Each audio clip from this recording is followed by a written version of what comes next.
Hola, ¿cómo estás? Muy buenas noches, te saluda Santiago Vitoni, conductor del programa ABC Literario en la revista peruana Literatoni. Bienvenido y bienvenidas, muy buenas noches. Si por primera vez te conectas, somos la revista Literatoni que difunde arte, cultura y literatura. Muy bien, mimados, el tema de hoy es un tema bastante importante. Vamos a hablar sobre el romanticismo europeo y sus consecuencias terribles, desastrosas, que vivimos en la época del siglo XVIII y en la primera mitad del siglo XIX, hasta 1870, un aproximado. ¿Cómo están? Escríbenos en la caja de los comentarios desde qué parte del Perú nos está sintonizando o de qué parte de país hermano de América de habla hispana. Buenas noches a todos. Empezamos con el programa tan esperado que es el romanticismo europeo y sus trágicas consecuencias. Todo empezó por la época del siglo XVIII, exactamente en los 70, en 1773 aproximadamente, en Alemania y a la par en Inglaterra. Vamos a desvirtualizar para poder explicar. En Alemania, en el año de 1773, se había gestado un grupo, un movimiento o una escuela con el título o la etiqueta del Sturm und Drang, que traducido o que castellanizado significa tormenta de pasión, tempestad e ímpetu. Esta gesta de jóvenes apasionados se crea como consecuencia de los neoclásicos franceses, porque los neoclásicos que buscaban siempre la crítica social basándose en la razón, en el enciclopedismo, en la cultura, en un academicismo espectacular, esplendoroso, oneroso y pomposo, se olvidaron de un punto importante: el amor a la naturaleza. La literatura es subjetiva, la literatura es fantasiosa, la literatura necesitaba una mujer a quien dedicarle las mejores rimas, los mejores versos, las mejores prosas. Por lo tanto, los neoclásicos, que me parece que fueron excelentes, que hicieron una labor muy importante, olvidaronse que la literatura es fantasía y que más allá de la razón existe simplemente por ser arte, hermosa. Entonces, a consecuencia, este grupo de escritores, este grupo de jóvenes apasionados y decepcionados, muchos de ellos, en temas amorosos, sentimentalmente hablando, se agruparon y fundaron la escuela del Sturm und Drang. Dicho de paso, esta escuelita tuvo una base, tuvo características. Se estructuró en base a una sola regla. Recordemos que los neoclásicos tenían muchas reglas: la razón, el enciclopedismo, el academicismo, la filosofía, etc. Los románticos dijeron: alto. Nosotros solamente queremos tener una norma, una sola regla: que se cumplan las reglas de la naturaleza. Estas reglas de la naturaleza consistían en que la literatura pueda ser libre. Y como tenía que ser una literatura libre, se buscaron ellos evadir el momento histórico en el que se presentaban. Recordemos que en Alemania todavía y en Europa se vivían los rezagos neoclásicos. Europa era neoclásica.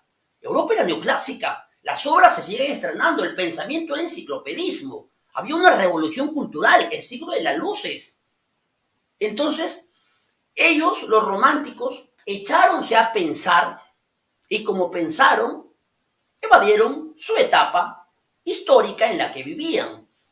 Empezaron a imaginar que le hacía falta una inspiración a la literatura, que necesitaban una mujer hermosa, femenina, delicada, una mujer que sirva como una inspiración, tomando como base la etapa medieval.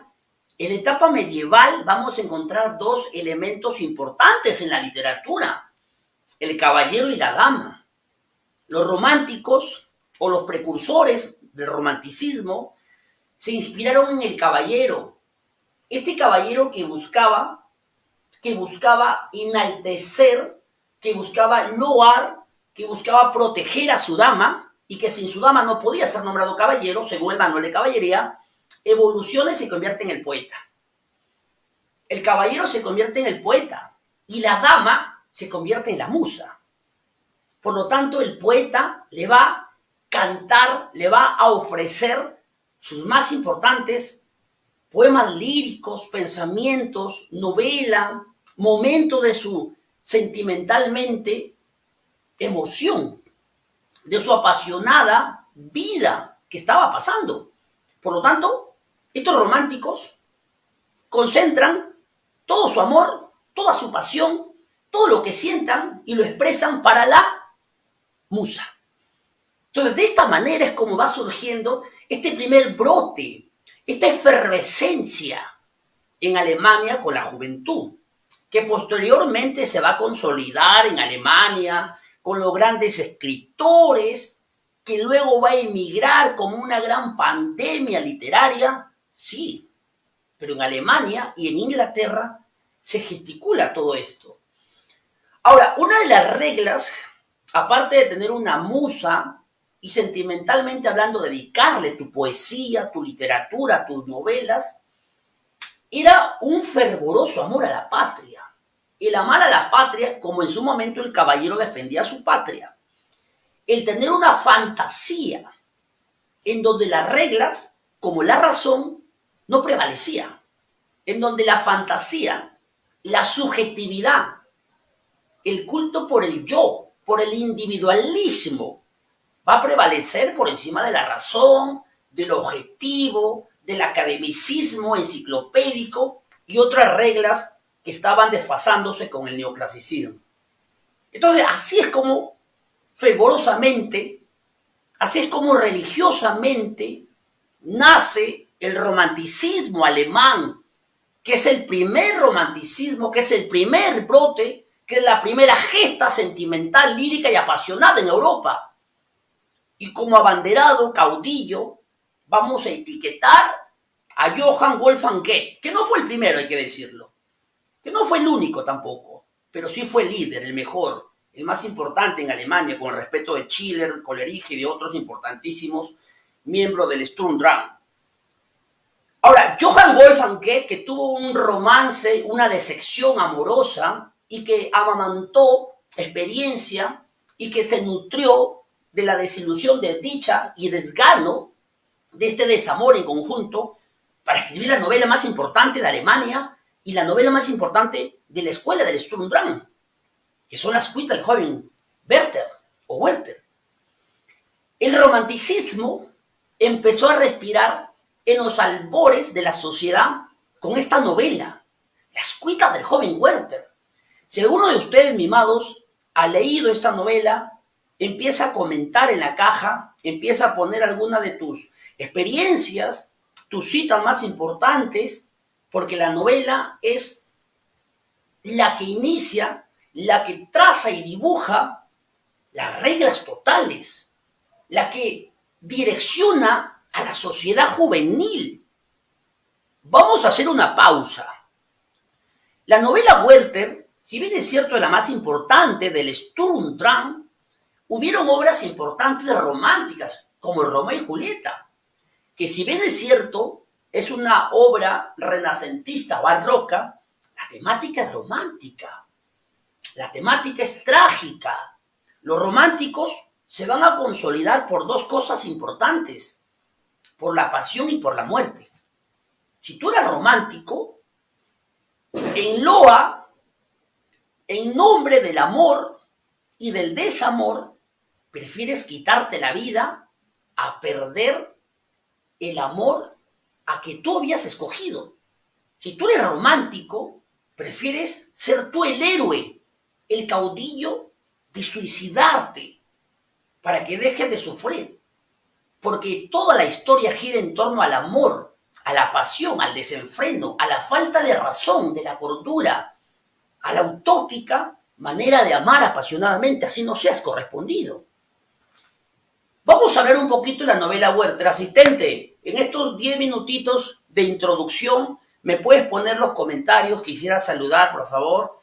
Sí, muy bien, un saludo, buenas noches. Mar Valverde, ¿de qué parte nos estás escribiendo? Un saludo para Jesús Chapaya Mamani, buenas noches. Bienvenidos, bienvenidos. Silvia Olivo, buenas noches. Saludos de Lima, muchas gracias. Un abrazo para todos los que se conectan. Muy buenas noches, bienvenidos. Estamos haciendo ya entramos al programa El Romanticismo. Saludos para Rocío Calderón hasta Ecuador, un fraterno saludo. Estamos transmitiendo desde Perú. Muy bien. Ahora, nosotros vamos a dividir la novela Werther en dos partes importantes. Werther, que es un pintor, Werther es artista.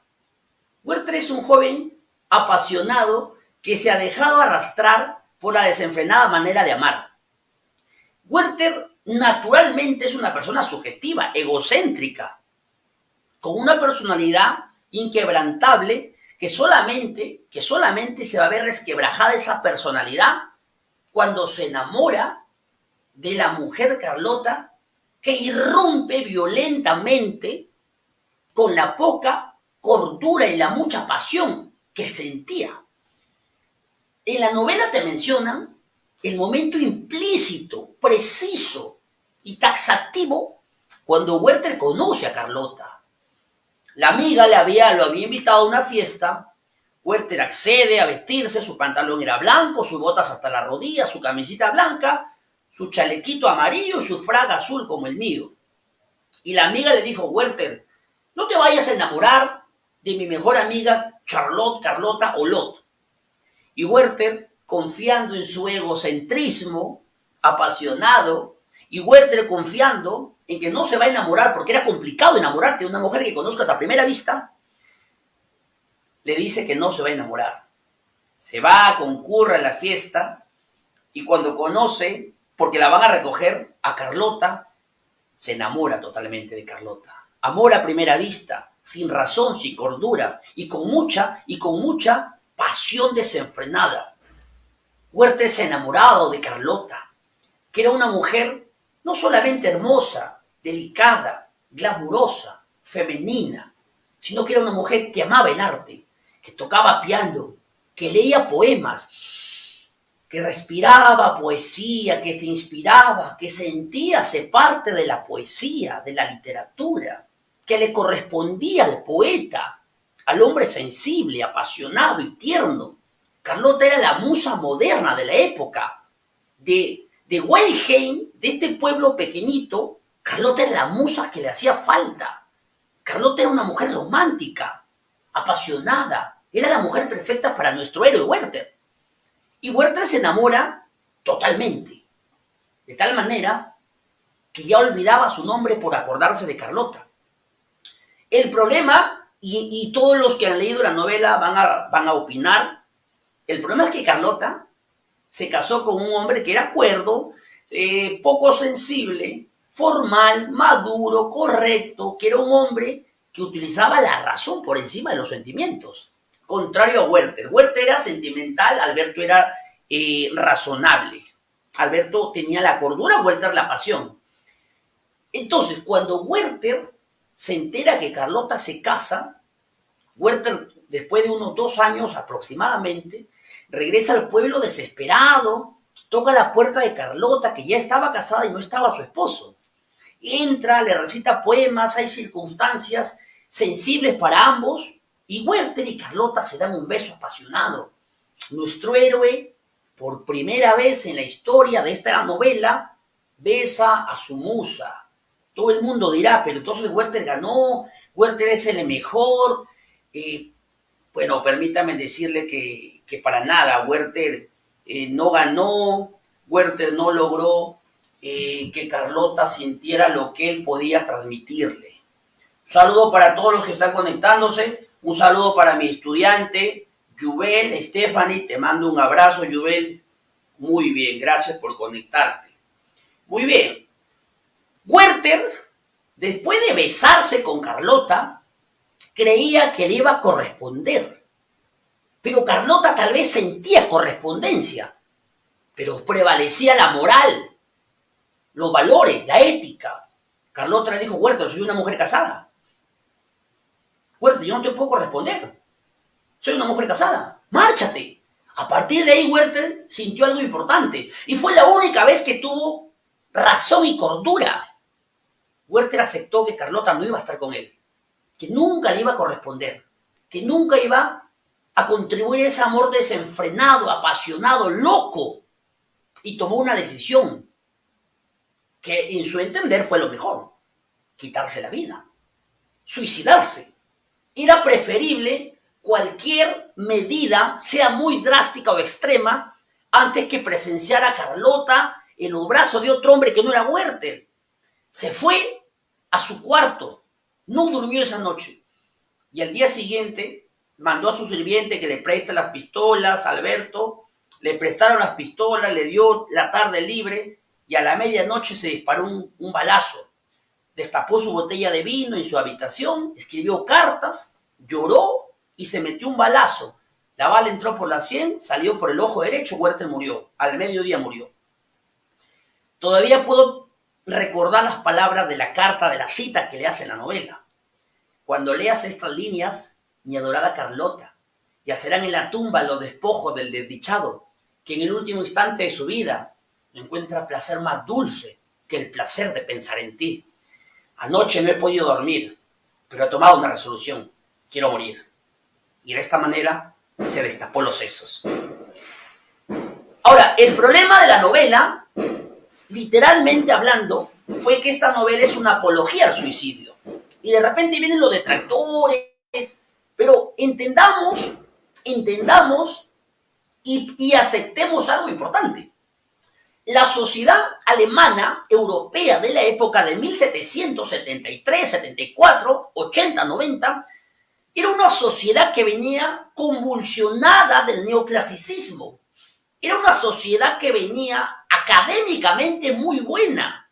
Era una sociedad que prácticamente estaba atiborrada de cultura, del siglo de las luces, de la época del terror, de la independencia, de libertad. Por lo tanto, el romanticismo quiso cubrir con sus alas y darle fantasía. Por lo tanto, la sociedad se amamantó de este romanticismo loco, utópico, insano, violento, extremo, y empezaron a imitar a los personajes principales, que es Carlota y Werther. Las señoritas se disfrazaron, se pusieron su vestido acampanado rosado, su listoncito rosado, y los varones la camisita blanca, el chalequito amarillo y el frac azul. Que eso no es malo. El problema fue que si tú eras joven, como les explico a mis estudiantes, y les mando saludos a John Jairo, gracias por estar conectado, un abrazo, que si tú eras estudiante, si tú eras una persona de 15, 16, 20, 25 añitos, y lamentablemente tuviste una decepción amorosa, un rompimiento sentimental, un fracaso amoroso, un engaño apasionado, tu único remedio, escape o salida era quitarte la vida. Quitarte la vida era la única medida rápida a estar sufriendo por decepción amorosa. Porque no hay nada más doloroso que amar a una persona y no ser correspondido. Que amar a una mujer y no ser correspondido. Que amar utópicamente, apasionadamente, que olvidar tu nombre por recordar el de ella y no ser correspondido. Por lo tanto, la juventud empezó a enarbolar el pensamiento wertheriano. Démosle la etiqueta a nuestro héroe. Empezaron a suicidarse. Cientos, diariamente los periódicos alemanes publicaban las constantes muertes. Se tiró a las vías del tren, se disparó, tomó veneno, se ahorcó, se lanzó de una torre, se suicidó.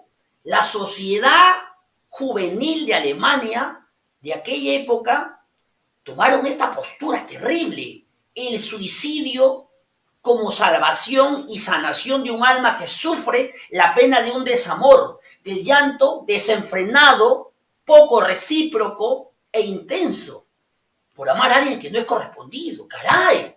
Asistente, ¿qué es esto? Mis asistentes tienen 19 años, 16 años, imagínate que se enamoren de de dos niñas y que le rompan el corazón, si viviéramos en esa época estuvieran muertos. Asistente, ponme comentarios, respiremos un momento, van 20 minutos, hay que mandar saludos. Sí, estamos en un minuto para mandar saludos. ¿Qué tal, Dani Muñoz? Saludos desde Cajamarca, un abrazo para la gente de Cajamarca. Laura Monroy, buenas noches desde Los Ángeles. Un abrazo, Laura, gracias por sintonizar. Carlos Acosta nos dice, buenas noches, docente. Un abrazo, Velázquez. Un abrazo, muchas gracias. Un saludo para mi amigo John Jairo. Muy bien, gracias, John Jairo. Buenas noches, bienvenidos a mis estudiantes y a los que no lo son también. Las cuentas de joven Werther, güey, con esa novela despierta la sensibilidad, la pasión humana. Así es, Jesús Chiancas. Jesús Chiancas, yo recuerdo que he sido tu profesor, ¿verdad? En algún, no sé en dónde, pero recuerdo que te he enseñado en algún momento de mi vida, Jesús Chiancas, no sé en dónde, pero te he enseñado. Muy bien. Bueno, muchas gracias. Sigan comentándonos desde qué parte nos sintonizan. Nosotros estamos desde el Perú, para todo el Perú y para todos los hermanos de América Latina y Estados Unidos y España y algunos países que nos puedan entender el español que estamos hablando.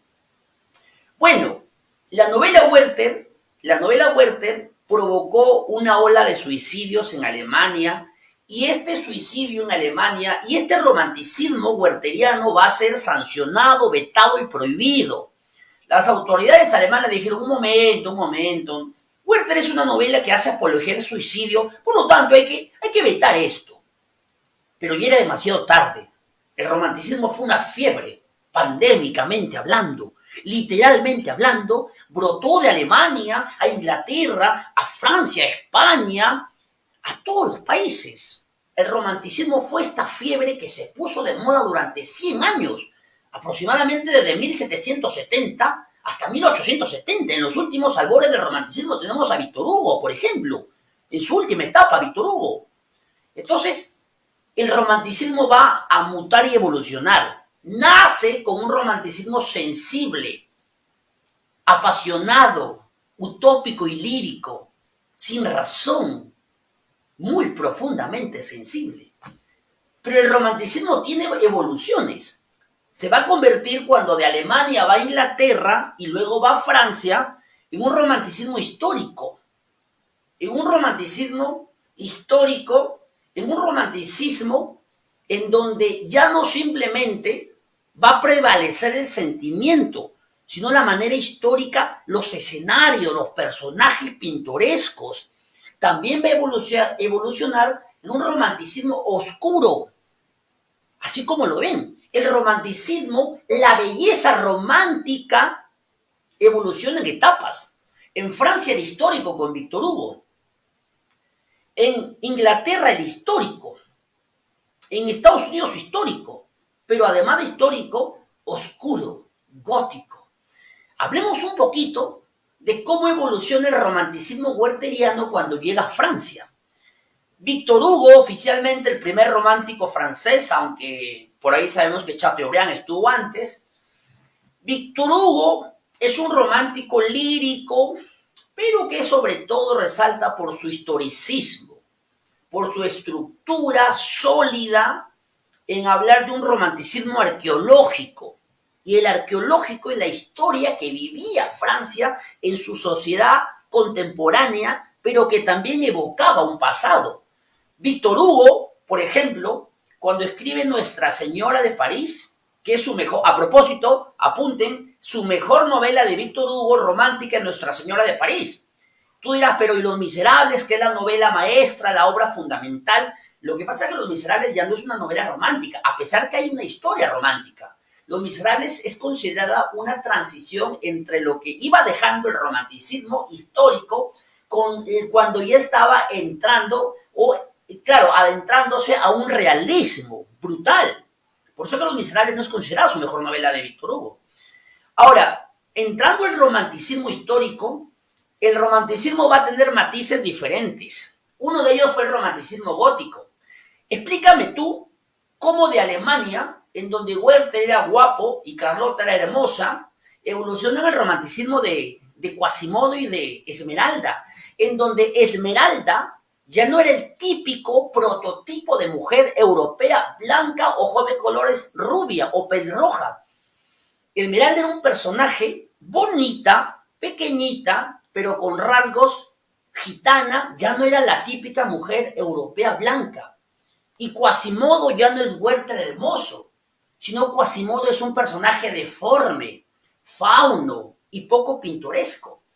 Pero, ¿y por qué Víctor Hugo describe dos personajes protagónicos de una novela romántica con una belleza totalmente distorsionada de lo que te presentaba Europa?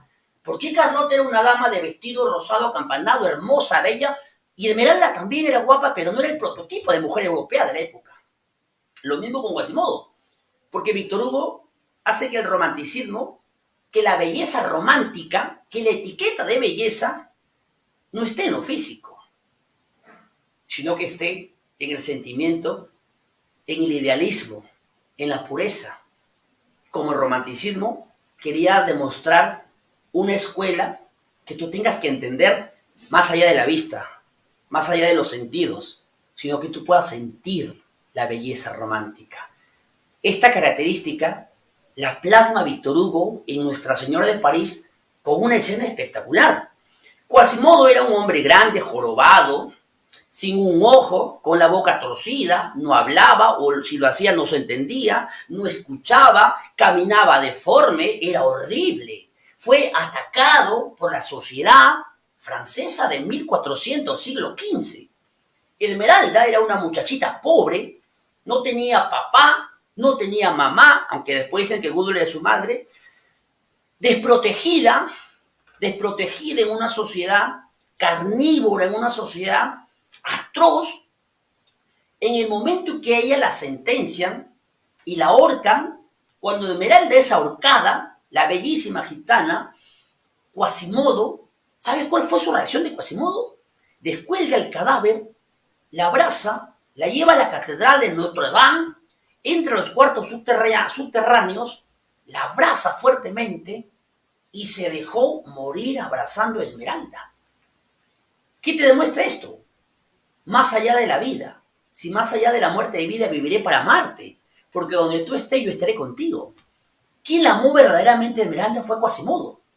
Prefirió y tomó como opción dejarse morir abrazando a la mujer que él consideraba la amaba, pero era un amor ideal, no era un amor terrenal, palpable, sexual, lujurioso, no, era un amor platónico, era un amor puro, sempiterno, bonito, del hombre feo, con ese cascarón, con esa armazón, con esa imagen de ogro feo, era un amor bonito, muy bonito, y lo demostró sacrificándose por la bellísima Esmeralda, la gitanita que él amaba. Imagínate. ¿Qué opinan? Por favor, comenten en la caja que está debajo de esta transmisión. Quisiera algunos aportes, quisiera leer, asistente, burbujea, por favor, quisiera leer muchos de estos comentarios. ¿Qué opinan? A ver, asistente, leamos algunos de los comentarios. Buenas noches desde Miami. Muchas gracias, Otto Rosario Viñafete. Saludos desde Honduras. Gracias, Alesia. Muchas gracias. Nos ven de los países de toda América, nos están viendo.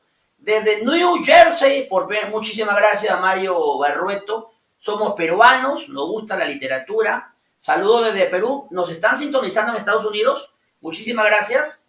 Sí, muchísimas gracias. De verdad, es un honor que nos estén viendo en Estados Unidos, en Honduras, en otros países. No te olvides que somos peruanos y que tenemos esta revista y este programa que es el abanderado para hablar de cultura, de arte, de literatura. El programa, asistente, pon ahí el nombre del programa, hay una cintita. Somos el programa ABC Literario, segunda temporada, ¿sí? No se vayan a olvidar, somos el programa ABC Literario. Mi asistente ahí va a colocar el nombre del programa. Si tienen algunas ideas, si quieren que se toque otros programas y temas, pidan en la caja de comentarios y el próximo domingo, porque salimos todos los domingos 9:20 de la noche, se puede desarrollar el tema. Muchas gracias. Bueno, retomamos, asistente, retomamos. O sea, imagínate este romanticismo de Werther, sensible, utópico, loco, y luego imagínate el romanticismo de Víctor Hugo, y luego imagínate el romanticismo histórico de Víctor Hugo. Pero ahí acabó, no acabó ahí. Luego imagínate, ¿sí?, el romanticismo en Estados Unidos. totalmente disparejo de lo que se había mostrado. Edgar Allan Poe, que también es un romántico, aunque nadie lo crea, tiene un romanticismo oscuro. El romanticismo estadounidense, que es otra vertiente de lo que habíamos conocido, es un romanticismo oscuro gótico, pero que sigue siendo apasionado y fantasioso. El máximo representante de esta corriente estadounidense, que es el romanticismo, es Edgar Allan Poe, con El Cuervo, que es un poema en prosa espectacular. Te cuento, Edgar Allan Poe tuvo episodios trágicos y terribles en su vida. Su madre falleció, era actriz. Su papá también lo abandonó.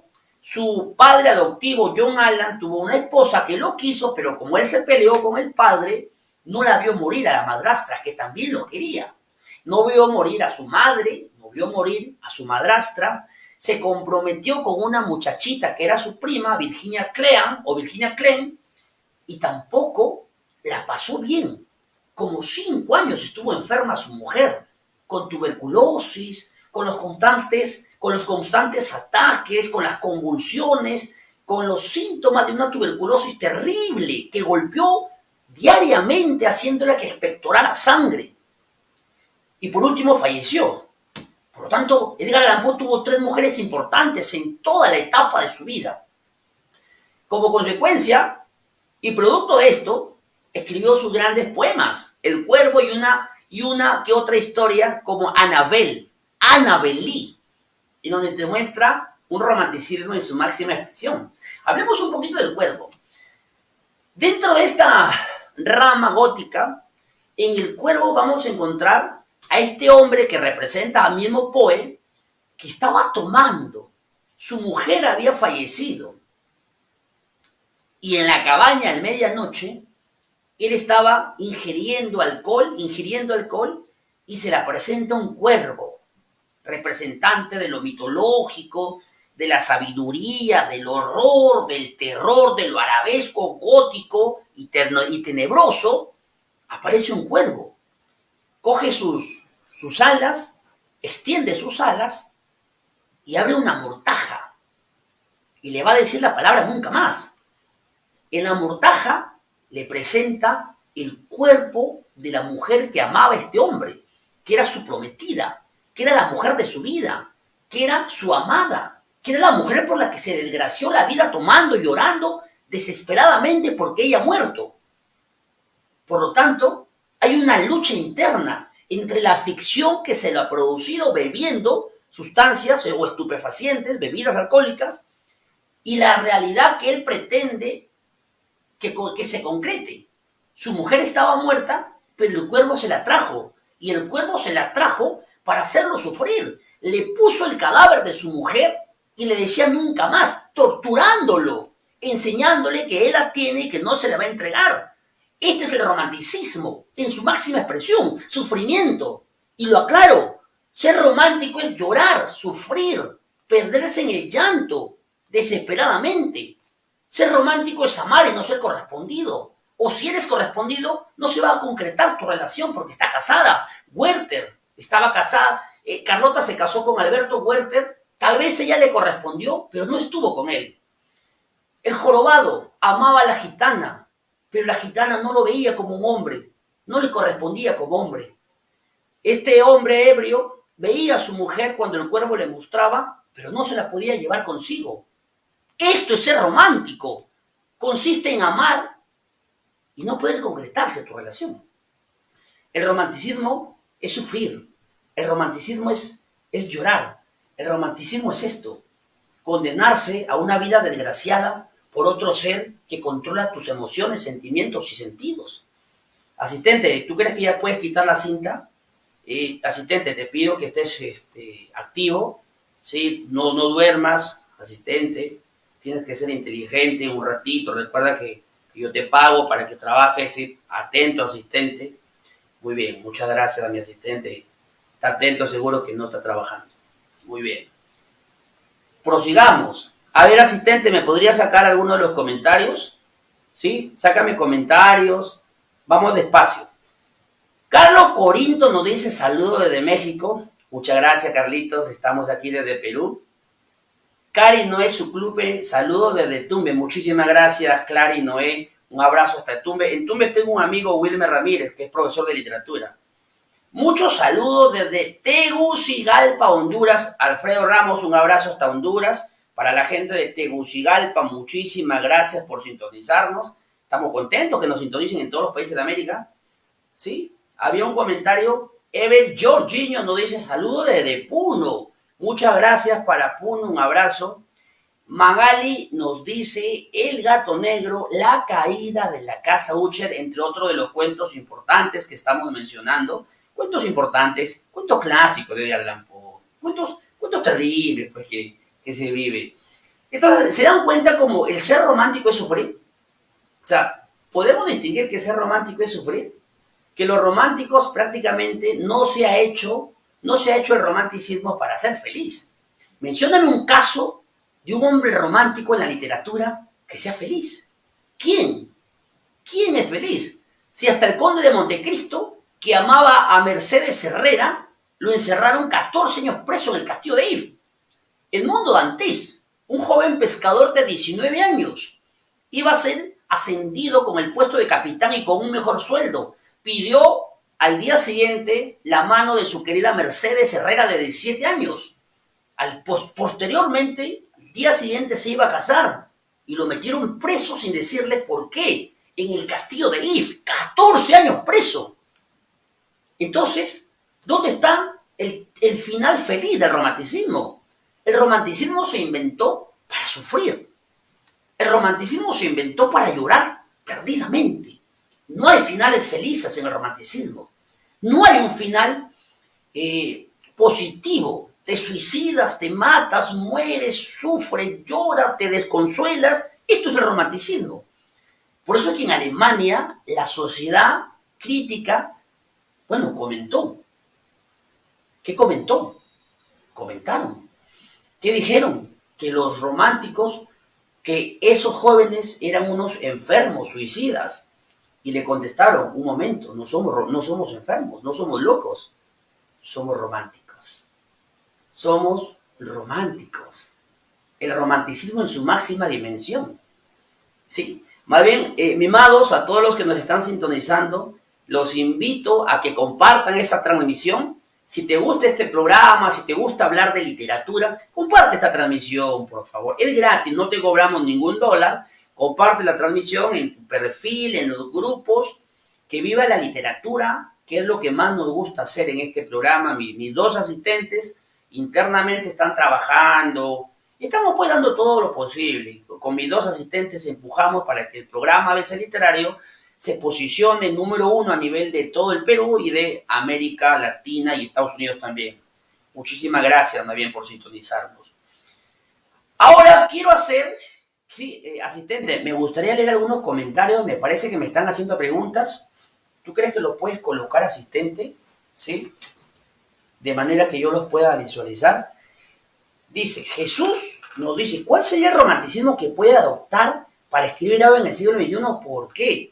Es una excelente pregunta, déjalo ahí, asistente. Es la mejor pregunta que me han hecho en el programa de hoy. ¿Cuál sería el romanticismo que se puede adoptar para escribir ahora en el siglo? Te cuento. La escuela romántica ya no existe.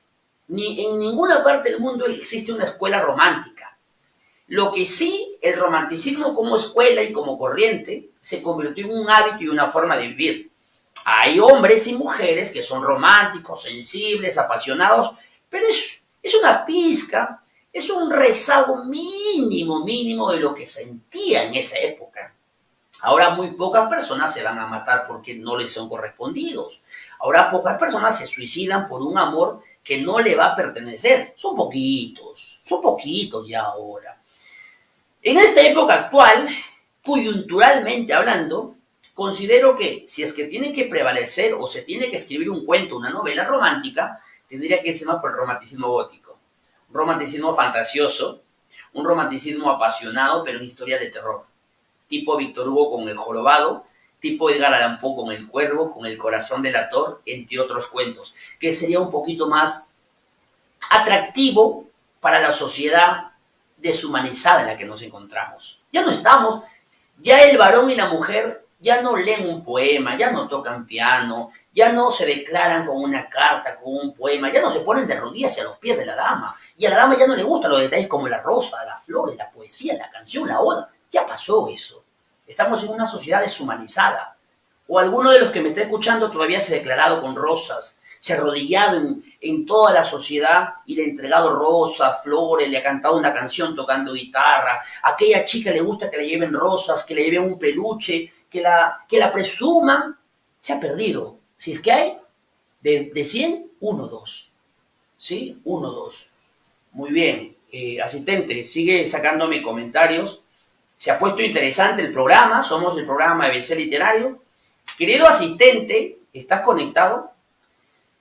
Leila Rafael Estrada nos dice, ¿se vivió en el Perú una corriente de romanticismo así como la europea? Esta pregunta me gusta, asistente, déjala ahí porque hay que contestar preguntitas. El público está interactuando con nosotros. Le agradezco a todos los mimados porque nos están apoyando. Compartan este programa, somos el programa ABC Literario. Yo soy Santiago Vitoni, su conductor. En el Perú el romanticismo oficialmente llegó en el año de 1848, cuando todavía en Europa seguía el romanticismo, tal vez en la última instancia, pero seguía el romanticismo. Ahora, la situación es que nosotros los peruanos, como también Sudamérica o Hispanoamérica, o sea, los países de América que hablan castellano o español, teníamos un modelo a seguir del romanticismo, que era precisamente Francia y España, lírico e histórico. Por lo tanto, cuando llegó el romanticismo a Perú, tardíamente, prácticamente va a tener dos vertientes, la histórica al estilo de Víctor Hugo de Ricardo Palma y la sentimental con Salaverry al estilo de Bécquer. Salaverry fue un poeta desde que abría los ojos. Salaverry respiraba poesía, se iba al mar, respiraba, cerraba los ojos, cuando los abría el sol se atardecía, las olas son como el amor, vienen y se van, el reventar de las olas, las aves que volaban. Salaverry en su juventud se casó con una mujer llamada Mercedes Felices, pero nunca la amó y se separó. Pero amó perdidamente a Ismena Torres. Ismena Torres, por ejemplo, fue su mujer, fue su novia, pero el padre de Ismena la llevó a París. Y ese alejamiento va a causar el primer resquebrajamiento de Carlos Augusto Salaverry. Por eso que Salaverry luego se hace poeta. Cuando veas que un ave solitaria cruza el espacio en moribundo vuelo, buscando un nido entre el mar y el cielo, acuérdate de mí. Mi recuerdo es más fuerte que tu olvido. Mi nombre está en la atmósfera, en la brisa, y ocultas a través de tu sonrisa lágrimas de dolor. Pues mi memoria tu recuerdo asalta, y a pesar tuyo, por mi amor suspiras. Y hasta el ambiente mismo que respiras te repite mi amor. ¿Te das cuenta? O sea, Salaverry es un romántico, lírico, poeta, apegado a Bécquer, beckeriano, si quieres llamarle, dale la etiqueta de ser un beckeriano. Salaverry respira la literatura por la poesía, se emociona. Tuvo una historia bastante triste Salaverry en el aspecto amoroso, pero le fue bien. Al final se encuentra con su musa de joven y se reencontraron. Con respecto a Ricardo Palma, Palma también escribe poemas y es bueno, hay que decirlo, pero de Palma nadie lo va a recordar por ser buen poeta, aunque tuvo buenos poemas. De Palma se le recuerda por su jocosidad, porque Palma reconstruye la Biblioteca Nacional y para reconstruirla se inventó una nueva especie, que es la tradición. Una tradición que es una especie de relato corto, humorístico, variopinto, con temáticas reales, pero con lenguaje jocoso. Palma inventa esta tradición para poder narrar y contar los episodios que se vivieron en la etapa del virreinato, de la emancipación y de la república, pero con un lenguaje humorístico, como quien dice, mira qué bonito escribe Palma, ja, ja, ja. Por eso que Palma es importantísimo en el romanticismo histórico, porque nos cuenta la verdad con una ironía espectacular, con una burla y con un sarcasmo, pero con un lenguaje que, pero qué pulido era Ricardo Palma. Un aplauso para Ricardo Palma, que hizo un romanticismo histórico a la altura de los muchos escritores que aparecieron en su época. Un aplauso para Ricardo Palma si estás en tu casa, un gran maestro, aparte que funda de la Academia Peruana de la Lengua. O sea, gigantesca la misión y la importancia de Ricardo Palma. Muchas gracias, asistente. Otro comentario. Están bonitas las preguntas, agradezco. Miranda nos dice, ¿se animará a publicar algún libro de su autoría? Saludos docentes a Vitoni. Bueno, realmente escribir es bonito. El secreto para escribir un libro es leer. Mientras más leas, tendrás facilidad. Ya se verá algún día, no lo descarto. Gracias por la pregunta. Asistente, chocolateame las preguntas. Lucas Matío nos dice, podríamos decir que es otro tipo de humanidad, pero no una sociedad deshumanizada. Pues al fin y al cabo seguimos siendo humanos. Lo que pasa, déjame ir a preguntita, asistente, me parece que se armó una polémica. Estimado Lucas, cuando nosotros hablamos de una sociedad deshumanizada, en la globalización y en el sistema en que vivimos o nos encontramos, son pocos los que escriben cartas, los que se despiertan leyendo un poema, los que escriben un poema a su novia, o los que van y entregan rosas, se arrodillan, le cantan, le imploran, presumen. Estas características del romanticismo de esta época, la sociedad evolucionó. Nos hemos vuelto mecanizados, nos hemos vuelto falto de amor, de detalles, de cariño, de arrumaco, de mimos, de carantoñas. Hemos perdido mucho de lo que teníamos en esa época porque la sociedad naturalmente evoluciona o involuciona. En este sentido, si estamos deshumanizados, si nos comparamos con una sociedad donde el romanticismo brotó, se estructuró y triunfó, ya no somos de esas mismas características. Pero sin embargo, el romanticismo ya no es una escuela corriente, pero sí quedó prácticamente como una manera de vivir, aunque seamos pocos los románticos. Muy bien, asistente, sigamos, asistente. Dice, desde el punto de vista romántico, sí es verdad. Así es Mario Barrueto. Desde el punto de vista romántico, ya no somos o somos una sociedad deshumanizada. Ya no tenemos esa sensibilidad o esa exquisitez utópica para poder plasmar lo que sentimos. Por lo tanto, tienen razón los comentarios. Muy bien. Asistente. En la actualidad, las cualidades innatas de una persona respecto al romanticismo se sigue. Así es. Asistente, quítame los comentarios. Quisiera. Muchas gracias. Ahora ya está trabajando mi asistente. Un saludo para mi asistente que está ahí detrás de cámaras. Mi asistente está detrás de cámaras, monitoreando, etc. Bueno, muchas gracias. Vamos 47 minutos. El programa es totalmente exitoso. ¿Sí? Hay comentarios. Invito a todos que por favor compartan este contenido. Es totalmente gratis. El programa se llama ABC Literario. Todos los domingos se emite a las 9:15, 9:20 de la noche. Esperamos que nos sigan apoyando. El tema lo van a escoger ustedes. Bueno, hablemos ya en torno a los romanticismos que hemos mencionado. Por ejemplo, el lírico de Werther o el sentimental con Werther, el histórico con Víctor Hugo, el gótico con Edgar Allan Poe. De estos tres romanticismos, hagamos un puente literario.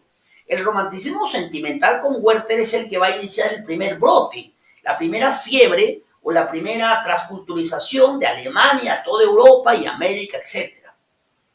El romanticismo histórico es ese romanticismo que no solamente va a enfocarse en su época, sino que va a hacer una evocación al pasado, como la novela Nuestra Señora de París que evoca el siglo XV, el año 1400 hacia adelante, donde la contextura, donde la contextualización era distinta al siglo XIX, 1800, donde las personalidades, donde la gente, costumbre era distinta al siglo XIX, 1800.